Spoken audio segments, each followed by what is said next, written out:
These two starving cheetah cubs have just been rescued from a remote corner of Somaliland and are now in the care of vet Dr. Anahi Gabriela Hidalgo Cadero. They are approximately 5 to 6 months old. They came in poorly conditions. They were really dehydrated. They were with diarrhea. Namibia-based NGO, the Cheetah Conservation Fund, and the government of Somaliland, which broke away from Somalia in 1991, have been rescuing trafficked cheetah cubs for the past 4 years. Only around 6,700 cheetahs are left in the wild, according to the International Union for Conservation of Nature, with most of them in Africa.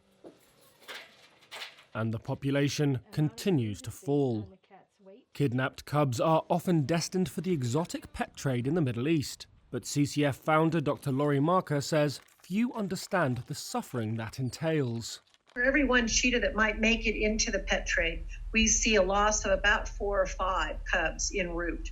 And we've actually had firsthand experience on that, watching them die.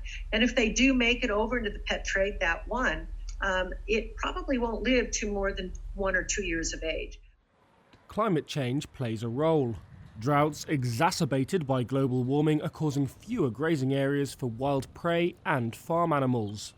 Farmers who once could shrug it off when a cheetah attacked their livestock are now less able to shoulder the losses and will track down the mother to make money out of the cubs.